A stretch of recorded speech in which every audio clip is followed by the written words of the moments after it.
வணக்கம் நண்பர்களே. இன்றைக்கி நம்ம ஏற்கனவே ஒரு வீடியோ பார்த்தோம் இல்லைங்களா, ஃபியூச்சரிஸ்டிக் ஸ்டாக் மல்டிபேக்கர் ஸ்டாக்ஸ் என்னன்னு சொல்லி ஒன்று பார்த்தோம் இல்லையா, அந்த சீரிஸோட செகண்ட் பார்ட் இது. இன்றைக்கி நம்ம ஒரு 2 ஸ்டாக்ஸ் டிஸ்கஸ் பண்ண போகிறோம். இதுவும் கொஞ்சம் இன்ட்ரெஸ்டிங்கான ஸ்டாக். ஒரு வார்னிங் என்னன்னா, இந்த வீடியோ வந்து எஜுகேஷன் பர்பஸ் தான். எப்படி ஒரு ஸ்டாக் அனலைஸ் பண்ணுறது, எப்படி ஃபண்டமெண்டல்லாம் ரிசர்ச் பண்ணுறதுக்கா அப்படின்றதுக்கு ஒரு எக்ஸாம்பிள் மாதிரி தான் இந்த வீடியோ நீங்கள் எடுத்துக்கணும். இது வந்து எந்த ஒரு இன்வெஸ்ட்மெண்ட் அட்வைஸோ ரெக்கமெண்டேஷன்ஸோ கிடையாது. எப்படி ஒரு ஸ்டாக்கை அனலைஸ் பண்ணுறதுன்றத டெக்னிக்கலாக இந்த வீடியோ பார்த்து புரிஞ்சுக்கோங்க. மற்றபடி ஏதாவது இன்வெஸ்ட் பண்ணுறதா இருந்தால் உங்களோட செபி ரெஜிஸ்டர்ட் அட்வைசஸை கேட்டுக்குங்க.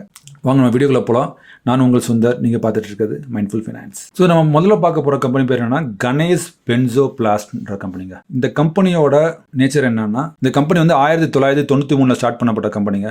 இது ஒரு இந்தியாவில் ஒரு முக்கியமான கம்பெனின்னு சொல்லலாம். ஓகேங்களா, இது வந்து மும்பையில் இருக்குது. இவங்களோட மெயின் பிஸ்னஸ் என்னன்னா எல்எஸ்டின்னு சொல்லுவாங்க, அதாவது லிக்விட் ஸ்டோரேஜ் டேங்க்ஸ். அதாவது இந்த மாதிரி பெரிய பெரிய கண்டெய்னர்ஸ்லாம் வந்து வர்ற கெமிக்கல்ஸ், ஆயில், லிக்விட் பேஸ்ட் என்னென்ன ஐட்டம்லாம் வருதோ அதை வந்து முதல்ல வந்து ஸ்டோர் பண்ணுவாங்க. ஸ்டோர் பண்ணி அப்போ திரும்ப அங்கேருந்து கண்டெய்னர்லேருந்து கொண்டு போவாங்க. ரைட். ஸோ இந்த ஸ்டோரேஜ் யூனிட் இவங்களோட சர்வீஸ். இவங்களோட ப்ராடக்ட்ஸ் வந்து அதுக்கான ப்ரிசர்வேட்டிவ்ஸ் இந்த மாதிரி பண்ணுறதுக்கான ப்ராடக்ட்ஸும் இவங்க வந்து இப்போ நிறையா பண்ணிகிட்டு இருக்காங்க.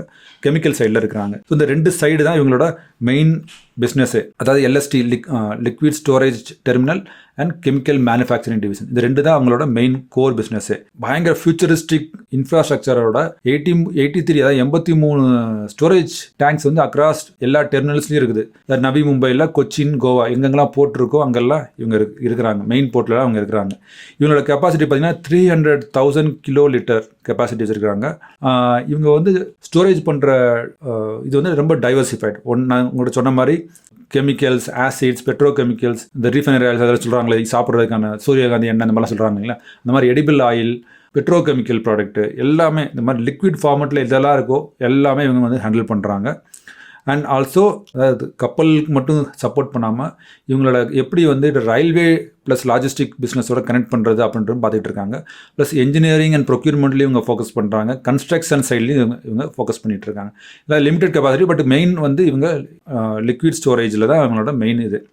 இவங்களோட கெமிக்கல் சைடில் பார்த்தீங்கன்னா இவங்களோட ஆல்மோஸ்ட் லைக் 24,000 மெட்ரிக் டன் கெப்பாசிட்டியோட கெமிக்கல்ஸ் இவங்க வந்து ப்ரொடியூஸ் பண்ணிகிட்டு இருக்காங்க. தாராப்பூரில் இருக்குது மெயினாக. இவங்க வந்து மார்க்கெட் லீடர் இன் ஃபுட் ப்ரிசர்வேட்டிவ்க்கான கெமிக்கல்ஸ் யூஸ் பண்ணுறாங்க. அதாவது ஃபியூச்சரில் வந்து ஃபுட் ப்ரிசர்வேட்டிவ்ஸ்க்கான கெமிக்கல்ஸ் தயாரிக்கிறது, அப்புறமா லூப்ரிகன் அடிட்டிவ்ஸ், அதாவது இந்த வண்டிக்கெலாம் நம்ம லூப்ரிகேஷன் யூஸ் பண்ணும் பார்த்தீங்களா, அதுக்கு ஒரு அடிட்டிவ்ஸ் இது வந்து எக்ஸ்ட்ரா ஆட் பண்ணுவாங்க இந்த கெமிக்கலும். அந்த கெமிக்கல் ப்ளஸ் நிறையா ஸ்பெஷாலிட்டி கெமிக்கலில் இவங்க ஃபோக்கஸ் பண்ணுறாங்க. இவங்க மோனோபாலின் பென்சாயிக் ஆசிட்ன்ற ஒரு கெமிக்கல், ஸ்பெஷல் கெமிக்கல் வந்து இவங்க வந்து ஆல்மோஸ்ட் லைக் மோனோபாலி, இவங்களை தவிர்த்து வேறு யாரும் இல்லை அடிக்கிறதுக்கு. அந்த மாதிரி ஒரு கெமிக்கல் தயாரிக்கிற கம்பெனி இவங்களோட கெமிக்கல் போர்ட்ஃபோலியோ பார்த்தீங்கன்னா speciality chemical, food preservative, lubricant additive, petroleum, sulphonate நம்ம டிஸ்கஸ் பண்ண தான்.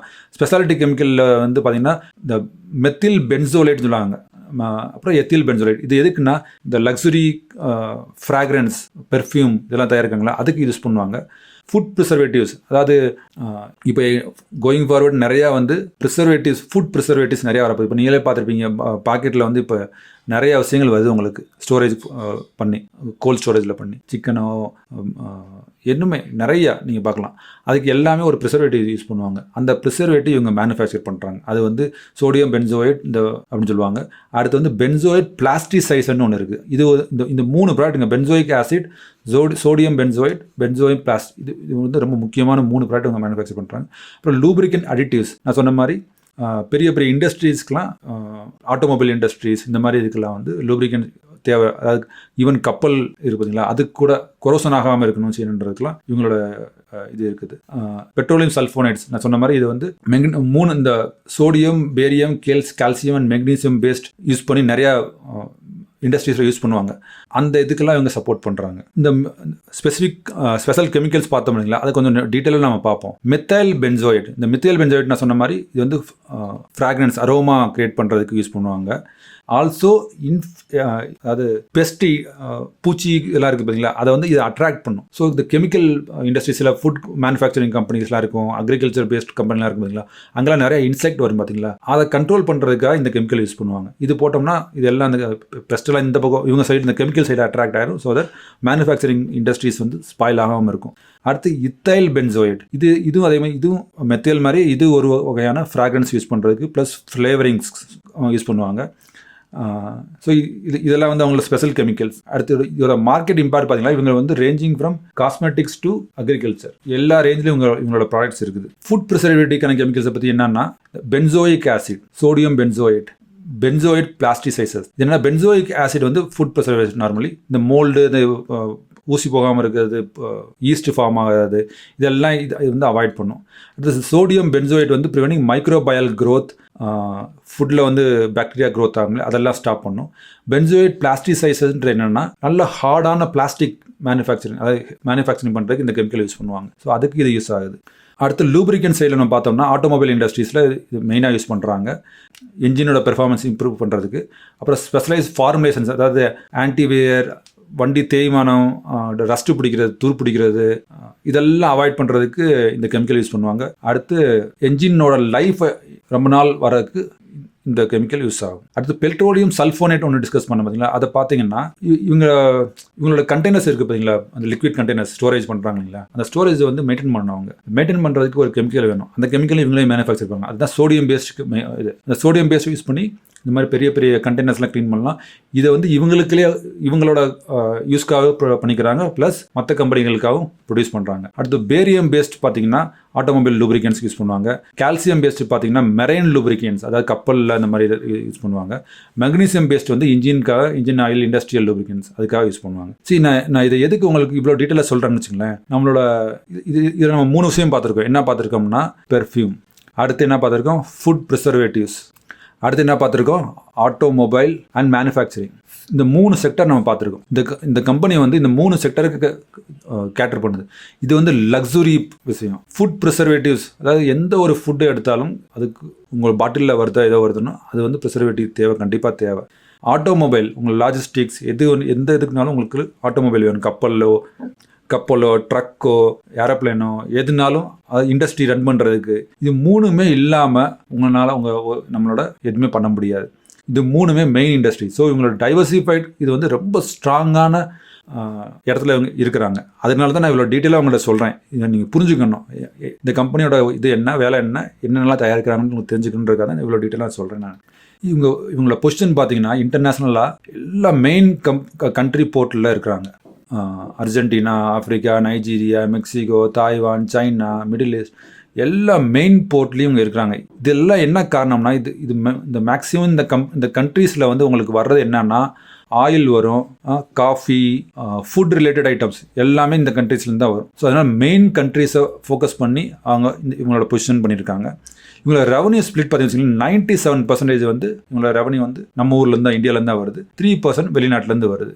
இவங்களோட மெயின் கஸ்டமர்ஸ் பார்த்தீங்கன்னா ரிலையன்ஸ், பிபிசிஎல், ஜூப்ளியன். இது 2 oil industry, ஜூப்ளியன் food industry, right. So இவங்களோட கிளைண்ட்ஸில் இவங்க தான் மெயின் கிளைண்ட்ஸ். ரீசெண்டாக வந்து இவங்க வந்து ஒரு 4.5 ஹெக்டர் வந்து லேண்ட் வந்து 25 வருஷத்துக்கு லீஸ்க்கு வாங்கியிருக்காங்க ஜவஹர்லால் நேரு போர்ட்டுக்கிட்ட ட்ரஸ்ட் மூலமாக. இவங்க வந்து எல்லா போர்ட்லேயும் வந்து இப்போ வந்து ரீசெண்டாக இவங்களோட இதை வந்து இன்க்ரீஸ் பண்ணிகிட்டு இருக்காங்க, ஸ்டோரேஜ் கெப்பாசிட்டி இன்க்ரீஸ் பண்ணிகிட்டு இருக்காங்க. செகண்ட் மெயின் விஷயம் வந்து க்ளீன் எனர்ஜி இனிஷியேட்டிவ். அதாவது கோயிங் ஃபார்வர்டு 2030க்கு மேலாம் 35க்கு மேலாம் கார்பன் நியூட்ரல் எல்லா பெரிய பெரிய கம்பெனிஸ் எல்லாமே வந்து கார்பன் நியூட்ரல்ன்றதுக்கு வரணும். ஓகேங்களா, கார்பன் நியூட்ரல்ன்றது என்னன்னு தெரியணும்னா, அதாவது இப்போ வந்து ஒரு கம்பெனி வந்து பெட்ரோல், அதாவது ஃபாசில் ஃபியூயல் யூஸ் பண்ணி ஒரு மேனுஃபேக்சர் பண்ணுவாங்க, சரிங்களா. இப்போ மேனுஃபேக்சர் பண்ணி இதை வந்து ஏதாவது ஒரு ப்ராடக்ட் மேனுஃபேக்சர் பண்ணி அனுப்புகிறாங்க. இப்போ கார்பன் நியூட்ரல் அப்படின்னா இது வந்து இந்த ஃபாசில் ஃபியூயல் மூலம் கார்பன் ஜென்ரேட் ஆகுது, ஓகேங்களா. இப்போ இண்டஸ்ட்ரி வேஸ்ட் பார்த்தீங்களா, அது வந்து கார்பன் 0 ஆகிடும். அப்போ இது வந்து ப்ளஸ் கார்பன், இது வந்து மைனஸ் கார்பன், இது 2 சேர்க்கும் போது நியூட்ரல், ஓகேங்களா. கார்பன் கிரியேட் பண்ணுற இடத்த கார்பனை வச்சு நம்ம கார்பனை வந்து நியூட்ரல் பண்ணுறோம். அதுதான் அந்த கார்பன் நியூட்ரல்னு சொல்லுவாங்க. ஸோ இது வந்து கார்பன் ஜீரோ கிடையாது, கார்பன் நியூட்ரல் கம்பெனி. அதுக்கு தான் எல்லா கம்பெனியும் ஃபோக்கஸ் பண்ணிட்டு இருக்காங்க. உங்களுக்கு கார்பன் ஜீரோன்றது வந்து ரொம்ப கஷ்டம், பட் அட்லீஸ்ட் கார்பன் நியூட்ரலுக்கு எல்லா கம்பெனியுமே ஒர்க் பண்ணிட்டு இருக்காங்க. ஸோ அது பேஸ் பண்ணி இந்த கம்பெனி வந்து ஒர்க் பண்ணிட்டு இருக்காங்க. நான் சொன்ன மாதிரி இதோட இன்வெஸ்ட்மெண்ட் எதுக்காக பண்ணுச்சுன்னா, இதோட டைவர்ஸ் ரெவன்யூ ஸ்ட்ரீம். இவங்க லிக்விட் ஸ்டோரேஜ்லேயும் இருக்கிறாங்க, கெமிக்கல் மேனுஃபேக்சரில் இருக்கிறாங்க. உங்களோட ஸ்ட்ராட்டஜிக் எக்ஸ்பான்ஷன் நான் சொன்ன மாதிரி எல்லா போர்ட்லையும் வந்து இப்போ வந்து ரீசெண்டாக எக்ஸ்பாண்ட் பண்ணிட்டு இருக்காங்க. மார்க்கெட் லீடர்ஸ் சொன்ன மாதிரி இவங்க கெமிக்கல் பென்சோயிக் ஆசிட் வந்து ஒன் ஆஃப் த இவங்க வந்து ஒரு மோனோபாலி மாதிரி அந்த பர்டிகுலர் கெமிக்கலில். ஸோ இந்த கம்பெனியோட ஃபண்டமெண்டல்ஸ் கொஞ்சம் நம்ம பார்த்துருவோம். இப்போ கம்பெனியோட PE பார்த்தீங்கன்னா 19 இருக்குது. டெட் வந்து ஆல்மோஸ்ட் டெட் ஃப்ரீ. பிரச்சனை வந்து ஒன்லி பிரச்சனை வந்து டிவிடெண்ட் இன்னும் தராமல் இருக்கிறாங்க. ஒரு பிரச்சனை இந்த கம்பெனியில் இருக்குது. பட் ஓவராலாக பார்த்தீங்கன்னா புக் வேல்யூ வந்து 69. ஸோ 2 மடங்கு இருக்குது புக் வேல்யூ. ஓகேங்களா? ஸோ பெரிய பிரச்சனை இல்லை கம்பெனி ஒருத்து. ஸோ கம்பெனியோட ப்ராஃபிட் அண்ட் லாஸ் எடுத்து பார்த்தோம்னா பாருங்கள், ஆப்ரேட்டிங் ப்ராஃபிட் பாருங்கள் எப்படி இருக்குது. 19, 36, 52, 56, 63 உங்களை இடையில குறைஞ்சிருக்கு, திரும்ப கூடுது. ஸோ ப்ராஃபிட் வந்து கூடுது, கம்பெனியில் கூடிட்டு இருக்கு. சரிங்களா? ரொம்ப முக்கியமான பாயிண்ட்டாக தான் நீங்கள் பார்க்கணும். அடுத்து பார்த்தீங்கன்னா ரொம்ப இம்பார்ட்டன்ட் விஷயம் நான் காட்டுறேன் உங்களுக்கு. ஷேர் ஹோல்டர் பேட்டர்ன் பார்த்தீங்கன்னா FIIs பாருங்க 2.97லேருந்து 5.2% இன்க்ரீஸ் பண்ணியிருக்காங்க. அதே மாதிரி DIIs பாருங்க இப்போ தான் 0.1% ஆட் பண்ணியிருக்காங்க. ஸோ FII DIயும் ஆல்ரெடி இதில் பை பண்ண ஆரம்பிச்சிட்டாங்க. நமக்கு எப்பயுமே வந்து விஷயம் வந்து நமக்கு ரீட்டைலர்ஸுக்கு வந்து லேட்டாக தான் தெரியும், அவங்க எப்போ பண்ணுறாங்கன்னு தெரியாது. அதனால நம்ம வந்து கொஞ்சம் தெளிவாக இருக்கணும். அடுத்து இதோட சார்ட் பேட்டர்ன் நம்ம பார்க்கலாம். இதோட சார்ட் பேட்டர்ன் பார்ப்போம். இதோட சார்ட் பேட்டர்னை கொஞ்சம் நம்ம அனலைஸ் பண்ணி பார்ப்போம். இப்போ பார்த்தீங்கன்னா இதுதான் கணேஷ் பென்சோபிளாஸ்டோட சார்ட். பார்த்தீங்கன்னா நல்லா ரைசிங் ஆகிட்டு இப்போ வந்து பார்த்தீங்கன்னா நல்லா மார்க்கெட் மேலே போயிடுச்சு. ஓகேங்களா? போயிட்டு இப்போ பார்த்தீங்கன்னா இந்த மாதிரி ஒரு ஃபார்மேஷன் பண்ணிட்டு இருக்கு. இது பேர் என்ன சொன்னால் எக்ஸ்பேண்டட் ஃப்ளாட்னு சொல்லுவாங்க. அதாவது ABCD அடுத்து ஒரு வரும் லேயர். ஓகேங்களா? இது வந்து பிரேக் அவுட் ஆகும். இதுதான் இதோட ஃபார்மேஷன். ஓகேங்களா? ஸோ இந்த பேட்டர்ன் இது ஃபார்ம் ஆகிட்டு இருக்கு ரைட் நவ். ஸோ நான் சொன்ன மாதிரி இது வந்து பையிங் ரெக்கமெண்டேஷனோ ஏதோ கிடையாது, உங்களோட அண்டர்ஸ்டாண்டிங் தான். நீங்கள் தான் இதை அனலைஸ் பண்ணிக்கணும். ஸோ இப்போ நம்ம ஃபஸ்ட்டு கம்பெனி பார்த்தோம். இப்போ செகண்ட் கம்பெனியை பார்க்க போகிறோம். வாங்க என்ன கம்பெனி நம்ம செகண்டை பார்ப்போம். ஸோ அடுத்த ஸ்டாக் நம்ம பார்க்க போகிறது என்னன்னா ரெயின் இண்டஸ்ட்ரீஸ். இந்த கம்பெனியை பற்றி நம்ம ஆல்ரெடி நான் உங்களுக்கு வந்து சார்ட் வச்சு நான் உங்களுக்கு ஒரு தடவை சொல்லியிருப்பேன் நான். பட் இன்றைக்கி வந்து நம்ம அனாலிசிஸ் பண்ணுவோம். ஓகேங்களா? இந்த கம்பெனியை பார்த்தீங்கன்னா இது கம்பெனியோட மெயின், இது வந்து ஒரு global leader in carbon and cement based ப்ராடக்ட்டுங்க. So leader in carbon and cement, அப்புறம் அட்வான்ஸ் மெட்டீரியல். இது 3ல் வந்து இவங்க வந்து இவங்களோட ஃபோக்கஸ் இருக்குது. இதில் வந்து கார்பன் தான் இவங்களோட மெயின் பார்ட்டு. இவங்களோட மெயின் ப்ராடக்ட் எதுலேருந்து வருதுன்னா, அதாவது ஆயில் ப்ளஸ் ஸ்டீல் இண்டஸ்ட்ரியிலேருந்து வர பை ப்ராடக்ட் இருக்குது பார்த்தீங்களா, கழிவு வருது பார்த்தீங்களா, அதை யூஸ் பண்ணி தான் இவங்க வந்து ப்ராடக்ட் தயாரிக்கிறாங்க. ஸோ இவங்க வந்து depend on oil industry and Steeles industries. அங்கேருந்து வர மெட்டீரியல்ஸ் வச்சு தான் இவங்க வந்து கார்பன் தயாரிக்கிறாங்க. இவங்களோட கம்பெனி வந்து நார்த் அமெரிக்கா, யூரோப், ஏசியா எல்லா கான்டினென்ட்லையும் இவங்க இருக்கிறாங்க. ஸோ 83% ஆஃப் அவங்களோட ரெவன்யூ வந்து வெளிநாட்டிலேருந்து தான் வருது, அதாவது எக்ஸ்போர்ட் மூலமாக வருது. இந்தியா இவங்களோட ஃபோக்கஸ் வந்து டொமஸ்டிக்கை விட எக்ஸ்போர்ட்டில் தான் இவங்களோட மெயின் பிஸ்னஸ். இவங்களோட பிஸ்னஸ் செக்மெண்ட்டில் பார்த்தீங்கன்னா 3 இருக்குங்க. Carbon, advance material, cement. சொன்ன மாதிரி கார்பன் ப்ராடக்ட் வந்து நான் சொன்ன மாதிரி ஸ்டீல் இண்டஸ்ட்ரியும் ஆயில் இண்டஸ்ட்ரியில் வர பை ப்ராடக்ட் யூஸ் பண்ணி இந்த மாதிரி கோல் டார் பிச்சும் பெட்ரோலியம் கோக்கும் தயாரிக்காங்க. CPC, CTPன்னு சொல்லுவாங்க. இது 2 தயாரிப்பாங்க. இதுதான் இவங்களோட 70% ரெவன்யூ வந்து இந்த கார்பன் ப்ராடக்ட்லேருந்து தான் வருது. அட்வான்ஸ் மெட்டீரியல்னு சொல்லுவாங்க, அதாவது அந்த கெமிக்கல் கோட்டிங்ஸ் துருப்பிடிக்காமல் இருக்கிறதுக்கு, ஆட்டோமொபைல்லாம் ரஸ்ட் ஃபார்ம் ஆகாமல் இருக்கிறதுக்கு, கரோசன் ஆகாமல் இருக்கிறதுக்கு, பெரிய பெரிய கப்பல்லாம் வந்து சால்ட் வாட்டர் பட்டு கரோசன் ஆகாமல் இருக்கிறதுக்கு அதுக்கான கெமிக்கல் கோட்டிங் தயாரிக்கிறாங்க. அது வந்து 19% ரெவன்யூ வருது. தேர்ட் வந்து சிமெண்ட் வந்து 7% ரெவன்யூ வருது. இது மெயினாக வந்து இவங்க வந்து சவுத் இந்தியா ஃபோக்கஸ் பண்ணி இந்த கம்பெனி இருக்குது. ஸோ ஓவரால் நம்ம ஃபினான்ஸை பார்த்தீங்கன்னா நான் சொன்ன மாதிரி 83% எக்ஸ்போர்ட்லேருந்து வருது. இவங்க ரீசெண்டாக வந்து ஜெர்மனியில் வந்து ஒரு பிளான்ட் எக்ஸ்பாண்ட் பண்ணிட்டு இருக்காங்க. அவங்க என்ன சொல்கிறாங்கன்னா Q1 FY25 ஃபர்ஸ்ட் குவார்ட்டர், அதை இப்போ தான் ரீசெண்டாக பார்க்கணுன்னு 80% கெப்பாசிட்டி ரீச் ஆகின்னு சொல்கிறாங்க. அதாவது ஒரு கம்பெனி, ஒரு மேனுஃபேக்சரிங் கம்பெனி எடுத்து வச்சுக்கங்களேன், 60% அவங்க யூட்டிலைஸ் பண்ணாலே ஒரு பெரிய விஷயம். ஆனால் மேக்ஸிமம் 70% யூஸ் பண்ணாங்கன்னா பயங்கர பெரிய விஷயம். இவங்க வந்து 80% யூஸ் பண்ணுன்னு சொல்கிறாங்க. அப்போ அது வந்து ஒரு 80% உண்மையிலே இவங்க யூஸ் பண்ணிட்டாங்கன்னா அவங்க வந்து எஃபிஷியண்ட்டாக அவங்க யூட்டிலைஸ் பண்ணுறாங்கன்னு அர்த்தம். அடுத்து கேபெக்ஸ் பார்த்தீங்கன்னா ரீசெண்டாக அவங்க வந்து இந்த எக்ஸ்பான்ஷன் ப்ளஸ் மெயின்டெனன்ஸுக்கு $17 மில்லியன் வந்து அவங்க இன்வெஸ்ட் பண்ணியிருக்காங்க, அதாவது ஸ்பெண்ட் பண்ணியிருக்காங்க. ஸோ அதனால் இவங்களோட கேஷ் ஃப்ளோ கொஞ்சம் குறைஞ்சிருக்கு. டெட் பார்த்தீங்கன்னா ரீசெண்டாக அவங்க டெட்டு நிறைய குறைச்சிருக்காங்க. இதோட இன்வெஸ்ட்மெண்ட் ரேஷனல் பார்த்தீங்கன்னா நான் சொன்ன மாதிரி இது வந்து மார்க்கெட்டில் வந்து இவங்க ஸ்ட்ராங்காக பொசிஷன் ஆகிருக்கிறாங்க. டெக்னாலஜியை பார்த்தீங்கன்னா அவங்க வந்து ரொம்ப அட்வான்ஸ் இன்ஃப்ராஸ்ட்ரக்சர் யூஸ் பண்ணிட்டு இருக்காங்க. ப்ளஸ் சஸ்டைனபிலிட்டி யூஸ் பண்ணி இனிஷியேட்டிவ்ஸ்லேயும் ஃபோக்கஸ் பண்ணிட்டு இருக்காங்க. ஏன்னா ஃபியூச்சரில் ஃபியூச்சரில் ஆல்மோஸ்ட் லைக் 20, 30, 50லலாம் 40லலாம் வந்து கார்பன் நியூட்ரல் கம்பெனிஸாக வரணும்னு சொல்லிட்டு இருக்காங்க. அது ஃபோக்கஸ் பண்ணி எல்லா கம்பெனிஸும் ஒர்க் பண்ணிட்டு இருக்காங்க. ஸோ அதில் இவங்களையும் ஒர்க் பண்ணிட்டு இருக்காங்க. சொன்ன மாதிரி எக்ஸ்பேன்ஷன் அண்ட் கெப்பாசிட்டி யூட்டிலைசேஷன் 80% வரைக்கும் அவங்க யூட்டிலைஸ் பண்ண போகிறதா சொல்லிட்டு இருக்காங்க. அவங்களோட டெட்டெல்லாம் குறைச்சிட்டு இருக்காங்க. இதில் ரிஸ்க் பார்த்தீங்கன்னா எல்லா கம்பெனியும் ரிஸ்க் இருக்குங்க. ரிஸ்க் இல்லாமல் ஒன்றுமே கிடையாது. இந்த கம்பெனியோட ரிஸ்கில் என்னென்னா இவங்களுக்கு கிடைக்கிற ரா மெட்டீரியல்ஸ் வந்து அந்த பெட்ரோலியம் ஆயில் மேனுஃபேக்சரிங் கம்பெனியில் ஸ்டீல் இண்டஸ்ட்ரியிலேருந்து வரணும். ஸோ இது வந்து சைக்கிளிக் நேச்சர். திடீர்னு வரும், திடீர்னு வராது, ரேட்டு கூடும். ஸோ கொஞ்சம் ஒலட்டைலாக இருக்கும். Plus regulatory risk. இன்கேஸ் நம்ம கவர்மெண்ட் வந்து கார்பனுக்கு ஏதாவது இந்த நீ தயாரிக்கிற இதில் வந்து ஏதாவது ஒன்று சம்திங் இருக்குது, இது குறைக்கணும், கூட்டணும், ஏதாவது ஒரு ரெகுலேஷன் போட்டாங்க வச்சுக்கங்களேன், அதில் கொஞ்சம் ப்ராப்ளம் வரலாம். Jio political factors. இப்போ ரஷ்யா எப்படி பேன் பண்ணி வச்சுருக்காங்க, அந்த மாதிரி ஏதாவது ஒன்று பேன் பண்ணாங்க, இல்லை எக்ஸ்போர்ட் பண்ண முடியல, சீ ரூட்டை ஏதாவது ஸ்டாப் பண்ணாங்க, ஏதாவது பண்ணாங்கன்னா நமக்கு கொஞ்சம் பிரச்சனை வரும். Energy cost. அதாவது இந்த கம்பெனி வந்து எனர்ஜி டிபெண்டான கம்பெனி. பவர் நிறையா தேவைப்படும். பவரோட ரேட்டு வந்து ஃப்ளக்சுவேட் ஆகிட்டே இருக்குது நமக்கு. ஸோ அப்போ ஃப்ளக்சுவேட் ஆகிட்டே இருக்கும்போது இவங்களோட ஆப்ரேட்டிங் மார்ஜின் அஃபெக்ட் ஆகும். எனிவே இப்படிலாம் இருந்தாலும் கூட இதோட பொட்டன்ஷியல் பார்த்தீங்கன்னா, க்ரோத் பொட்டன்ஷியல் பார்த்தீங்கன்னா, இது டிமாண்ட் வந்து இன்க்ரீஸ் ஆகிட்டே இருக்குது ஆல் ஓவர் கான்டினென்ட். ப்ளஸ் இவங்களோட ப்ரெசன்ஸ் வந்து ரொம்ப ஸ்ட்ராட்டஜிக் பொசிஷனில் இருக்குது. எங்கே தேவை இமீடியட்டாக அவங்க சால்வ் பண்ணுற மாதிரி வச்சுருக்காங்க. அவங்க கெப்பாசிட்டிலாம் எக்ஸ்பேண்ட் பண்ணிகிட்டு இருக்காங்க. நம்ம பார்த்த மாதிரி 80% சொன்னீங்களே அது மாதிரி. ப்ளஸ் சஸ்டைனபிலிட்டி ஃபோக்கஸ் இருக்கிறாங்க. ஸோ ஓவராலாக நான் சம்மரி பார்த்தேன்னு வச்சுங்களேன், அனலிஸ்ட் ரேட்டிங்ஸ் என்ன சொல்கிறாங்கன்னா, எல்லாருமே வந்து இது வந்து ஒரு பாசிட்டிவ் அவுட்லுக் தர்றாங்க. Particularly in carbon black industry. அடுத்து ஷேர் ப்ரைஸ் இன்க்ரீஸ் பை 2%. இப்போ வந்து ரீசெண்டாக வந்து 2% வந்து ஸ்டாக் ப்ரைஸ் இன்க்ரீஸ் ஆச்சு. மோஸ்ட் ஆஃப் அதாவது நிறையா பேர் அனலிஸ்ட் வந்து இதை வந்து பை ரெக்கமெண்டோ இல்லை ஹோல்ட் ரெக்கமெண்டேஷன் தான் கொடுத்துருக்காங்க. இதோட க்ரோத் பொட்டன்ஷியல் நல்லா இருக்குது அப்படின்னு சொல்லிட்டு இருக்காங்க. ஸோ ஓவரால் பாசிட்டிவ் அவுட்லுக் பார்த்தீங்கன்னா இதுக்கு பாசிட்டிவ் அவுட்லுக் இருக்குது.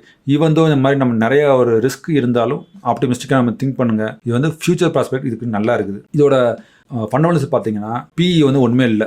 ஏன்னா இந்த கம்பெனியோட இப்போ ஏர்னிங்ஸ் வந்து நெகட்டிவ்ல இருக்குது. ஆனால் இந்த மாதிரி இன்ஃப்ரா பேஸ்ட் கம்பெனிஸ்லாம் நம்ம வந்து பிபி பார்க்கணும். பிபி பார்த்தீங்கன்னா புக் வேல்யூ 218, ஆனால் கரண்ட் ப்ரைஸ் 174.